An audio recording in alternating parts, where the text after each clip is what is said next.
Hi, Jeff Africa, Jeff Africa's Last Dance, the channel where we're becoming a new being, a new heart-centered human being, living life through the heart chakra, experiencing life, breathing in life through this heart chakra, okay, as opposed to being trapped in as a prisoner in the mind. That's what we're getting done here on this channel, and welcome. I welcome you all. I am going to, as I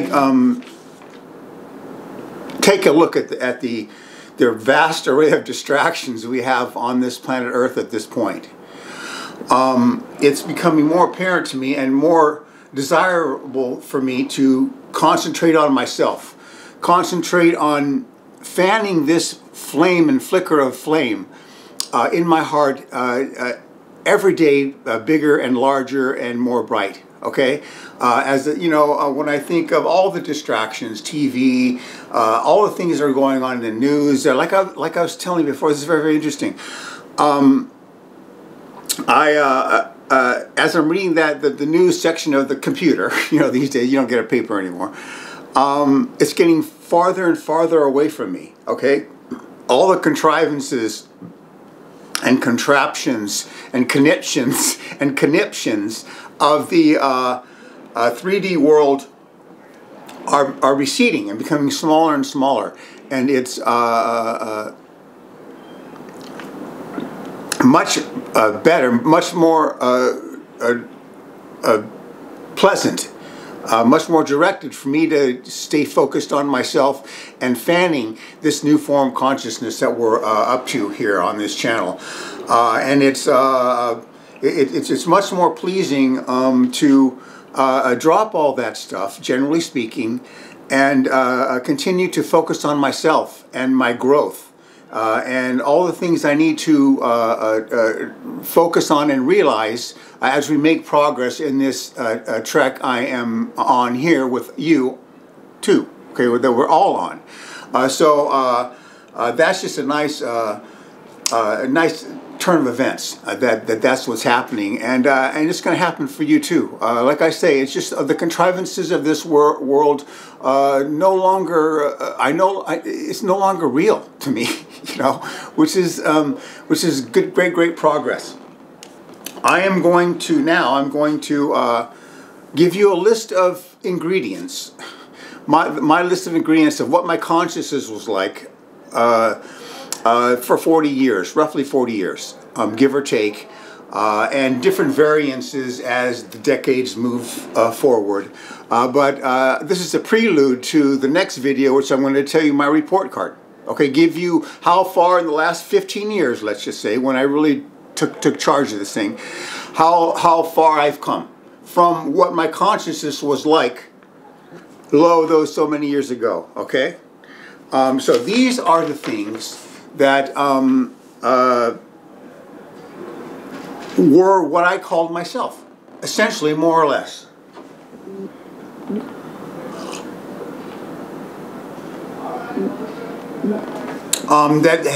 Beating me down, beating through my mind, these things here that that was my life, essentially, what I was and what my life was consequently. Okay.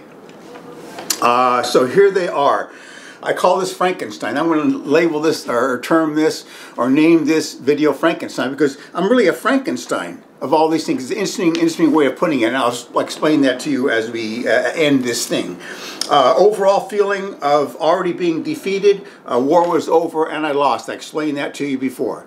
I felt as though I had broken down into a million different pieces, broken down almost completely, and I lost the battle of this lifetime, and it was over. Okay, that's what I felt, broken, essentially, and that's what it felt like. Attitudes about life that were absorbed from the world around me. Okay, attitude, early on you just absorb what the going thing is, how your parents respond, how the kids the structures, the schools, you absorb things and they become part of who you are. Behaviors shaped by others' reactions early on. what, you know, when you have certain qualities, I had certain things that people didn't respond to very well. And they registered dislike or upset or would attack or whatever it is. So you modify what normally would have been your natural expressions and the way of doing it by people's reactions to you. Okay, that was big early on. A lot of people didn't have had trouble with the way I was, and they let it be known. And so you start to rework yourself a little bit and reshape yourself because of those reactions to you. What is important or what is moral? What is moral too? You know, what is important? What is moral? Okay, these types of things you just absorb from the world around you. Part of it is the social illusion complex we've talked about. Self-negativity, negative self-concept, unworthy, and unlovable. Okay. I didn't feel lovable, I didn't feel worthy, and I had this extreme negative self-concept. I think probably because of people's reactions to how I was made me, and their negativeness toward me made me feel negative about myself too. How they hated me, I hated myself also. See, truly. Unlovable. When I thought of somebody loving me, I kind of was based on doing this, okay, doing something. If I thought there was a pretty girl, I wanted her to love me, I thought I'm going to have to prove myself, do something outstanding in sports or in whatever it is I wanted to impress her with. And that's basically how love works in a lot of cases here on earth in this 3D dimension. Love is a lot of it is based on doing things. You do things, and women notice, and then they love you. Okay, more or less, which is bullshit, right? It is bullshit. It's utter bullshit. But that's how things are in this 3D world. A good example, this is why the story I read, this girl went to this eclectic event, okay, and there was this guy there that was in charge of it. He was the authority. He was the person that was managing the whole thing, and she kind of fell for him in his role as the manager and the authority. She kind of fell for him a little bit. She had occasion to meet him, run into him later on. When he was outside that role, and she didn't love him at all. She totally fell out of love with him. Which is the way things work in this 3D world. A lot of it, not all of it, but women love guys based on doing this. Basically, what they have, what's in it for them, what do they have to offer them? Fine. But it isn't really love, at the same time. We kind of understand that. Fear, anxiety, depression, hate, and pain. Okay, that was my emotional life. Let me say that again. Fear, anxiety, depression, hatred, and pain. Okay, that was essentially my emotional life, okay? There wasn't anything else. There was just those things, okay, for decades, all right? I don't know how I made it. I don't know how, but that was my emotional life. Those things right there. Repression of traumatic events and personal conclusions made at the hands of these traumatic events. Okay, things happen to you. I had kind of a brute of a dad, giving you react traumatically, or give you sort of a repressed traumatic events that you want to hide away subsequently. Those types of things were running my life. Okay, even though they're in the subconscious now, as you move along, they were kind of running my life. Unacknowledged, forgotten, repressed emotional pain and how it shapes present time behavior. Emotional pain with run-ins, and how it does shape your emotional behavior. Because it's in your subconscious now, and you want to avoid those pains. You want to avoid things like that. So it shapes your behavior as you move forward. An emotional, insulative quality that presents itself in a myriad of different interpersonal ways, unfulfilling social life. I had sort of a encased in plastic, sort of reserved, pulled back quality about me that began not to like at all. Okay, it's just kind of a protection around me that didn't allow me to grasp the rawness of life. I think as I got acquainted with people in this 3D world living on Earth, I think there are different ways of handling the discrepancies. Mine was pulling back. Okay, I pulled back on these things. Another way of doing it would be I kind of rebelled too. There was a combination of things, which be rebel against these types of things. But I pulled back and kind of just pulled back and retreated really from it, and kind of developed this sort of cocoon and this sort of inability to really do all the things that normally we'd want to do with this sort of plasticky thing that I had going on around me. So that, that's still with me right now. That's what I'm trying to get rid of right now too. Sort of this sort of cased in plastic, unable to touch the rawness of life in a way. Do you see? We all suffer from these things. Just a matter of how much. Anger, aggressive mental attitudes. When somebody would come at me, I'd want to strike back at them. I had anger, mad about things, and when people would do things to me that were inconsiderate, I felt the desire to strike back and hurt them too. Okay, there was that was part of my reality also. Overall, prisoner of my own mind state. I've told you a number of times. My consciousness, awareness, and experience was being trapped in my mind, a prisoner of my mind, really, and that was an overriding overall feeling and sense that I was day in and day out. These things present themselves in an overall sense that become a conglomerate, really.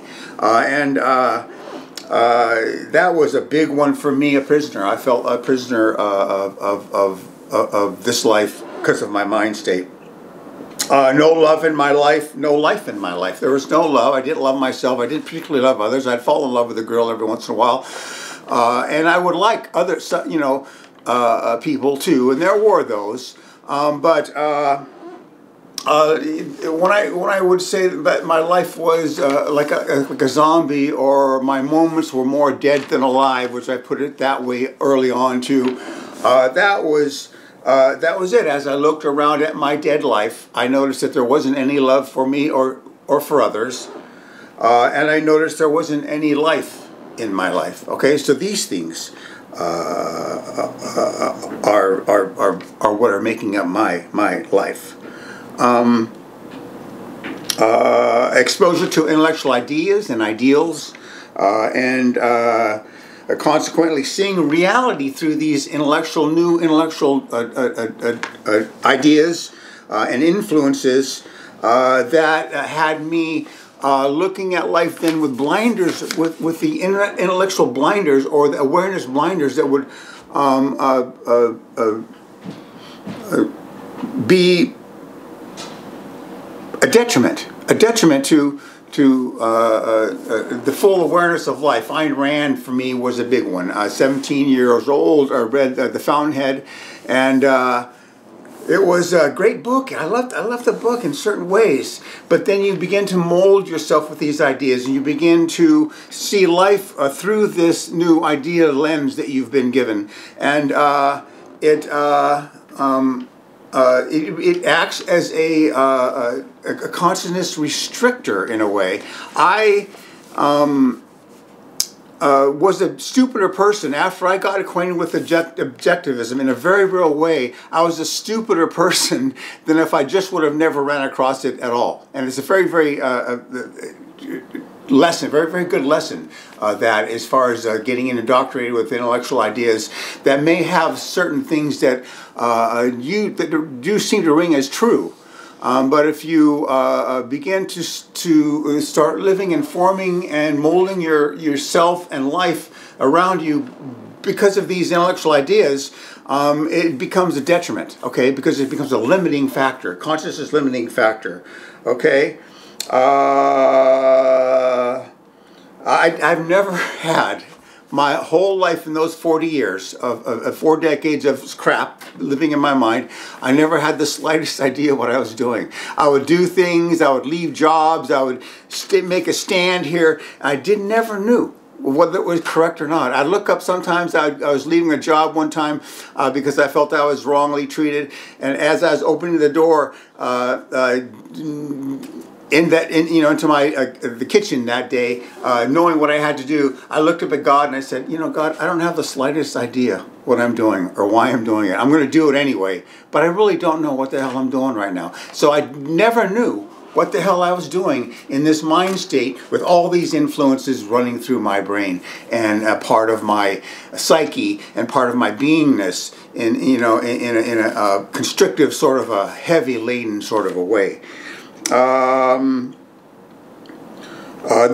part of myself that was doing the social illusion complex's bidding. The things that you just absorb with the social illusion complex, and you do that bidding. The sense of what's important, what's not important, what's worthwhile, what's not worthwhile, what's moral, what's not moral.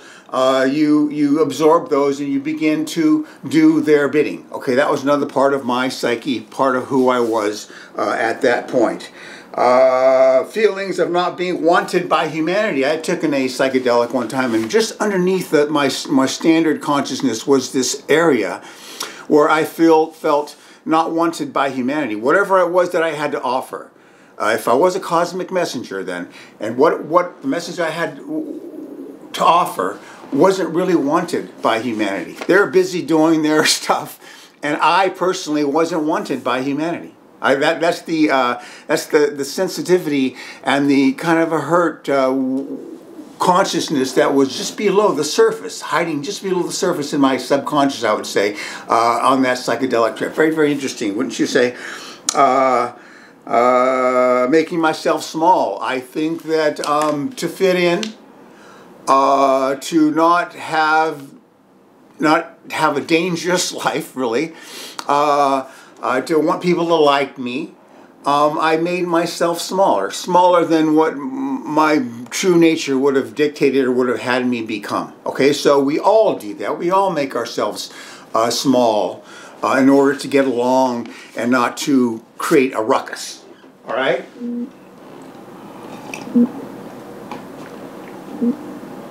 It's hard to be big all the time, it is hard.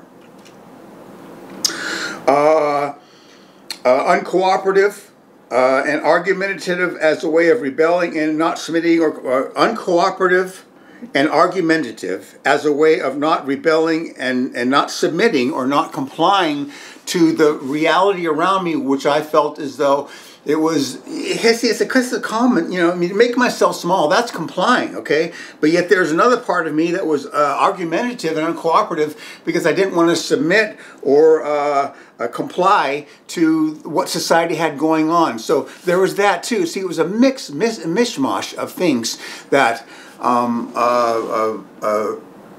were present, all these types of things were going through my beingness and had a great influence, and they were all contradictory and all a big screwed up mess. Nowhere, when I'm telling you before that we are all children / pieces of God with unlimited potential. Okay, that's the master thought. Okay, that's one of the master thoughts we all have to keep in mind. And like I'm saying, if you want to get progress in this way, on this journey we're on, learn that one thing. Anything that doesn't match, I am a child / piece of God with unlimited potential. Anything that doesn't match that, get rid of. Slowly but surely, piece by piece, get rid of it. Okay, because it's outside that major truth. Okay, that's a major truth thought. Okay, so all that stuff I had going on was so far out of line with that one master thought, and these were all these things trapped in my head. And then there was the witness. Okay, there was me as the witness witnessing this whole conglomerate, mental conglomerate, that I was wrestling and struggling with and battling with, and was surprised that it was so dead-like, my life was so dead-like all along, okay? That was, these types of things are a large part of what I was. And it was much more to the negative than most of you, I would say. Most of you have all these things also, but you had more connection to yourself in a very real way. It's as if someone, Dr. Frankenstein told Igor, Igor, go out to the graveyard of humankind's collective unconscious and dig up all these things and bring them back, and we're going to make a Frankenstein. We're going to make a human being with all these things dug up from the graveyard of the humanity's historical collective unconscious, okay? That's why I term this, I was a Frankenstein, okay? I was put together piece by piece of all these erroneous consciousness influences, and I was nothing more than a walking around Frankenstein in a stupor, really, in a zombie-like state that we call life. Now, a lot of I have read that the Galactics are saying, this is what all the spiritual beings are saying, is that we were never meant to. We were meant to thrive down here on Earth. Okay, you were meant to thrive on Earth, you know. So I'm saying, what the hell are you talking about? You know, with that stuff going on as my personal reality largely, there were moments when I felt as though I was did the right thing, or felt as though, hey, this is me. Out of all the shit that I have here, this is me acting in a way I feel good about. Okay, but they're very, very rare instances that would happen, and that was that's why I'm calling this Frankenstein. Okay, I was a Frankenstein put together by the graveyard of collective unconsciousness aspects, and calling that a life, calling that my reality, calling that who I was. All these types of things, okay? And then, that was all a mind thing. That was my mind living in the mind, okay? And that's why I've come up with this idea of getting out of the mind, the false mind, and getting into the heart, the true heart, and beginning to know what it is I'm doing and know who I am, okay? That's what this is about, and that's the beginning. This is the beginning of it all. I'm going, this is bullshit. And, you know, this is a bullshit life, and it's intolerable and unacceptable, and I'm gonna change it. Okay, that's, you know, I'm surprised I made it through. Really, seriously, it was quite a feat not to kill myself, but and that's what started my spiritual trek. Then first it was a matter of more spirituality into my life, and then a matter of I'm going to fall directly to my heart and become a heart-centered human being, because I've been there before with psychedelics, and I'm going to get back there naturally, okay, with the help of all the beings that I have enlisted. That's what I'm going to do. Okay, let's hold it right there. But we'll have more discussions on this too, because there are other factors here that will probably have to be said, but that's a good list of things that were prevalent in my psyche as I looked out into the world, and as I thought of myself.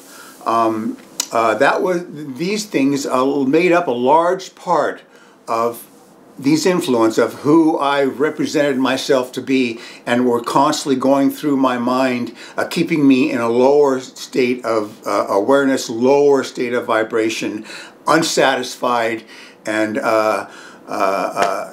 not wanting to be here, and couldn't wait really to get out of this mess, out of this prison. That's the prison. These are the things that are a prison thing. I wasn't introduced to religion or anything like that, so that was good, really, seriously, more or less. But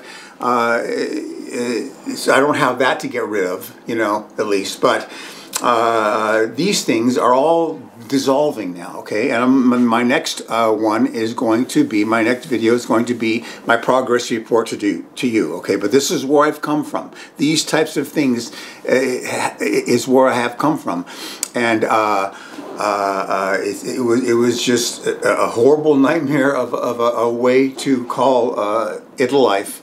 And it left no room for relationships, really. It left no room for those types of things, because I was so dissociated and so broken up into a million pieces, fragmented into a million pieces. How can you really be in love or relate from that brokenness? And that's what my life was about. All right, so that's it for now. Let's think about. All right, so that's Frankenstein. Okay, that is my Frankenstein, and you guys have this varying degrees, same thing too, but it wasn't as bad as mine. Mine was worse than that. There are other reasons why that was too, but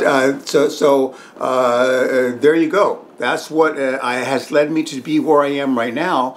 And I am going to, the next video, I'm going to explain to you the progress I've made that have gone beyond these things that I used to call myself, okay? My name is Jeff Africa, citizen of Earth, loyal patriot of the United States of America, and I stand unafraid.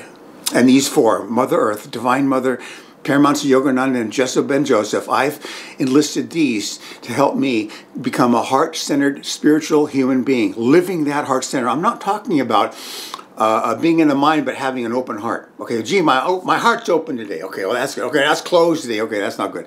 I'm talking about a wholesale movement down to the heart and experiencing and living life from that heart center, where you become a totally different human being. Okay, that's what we're talking about. We're not talking about having an open heart. We're talking about a movement.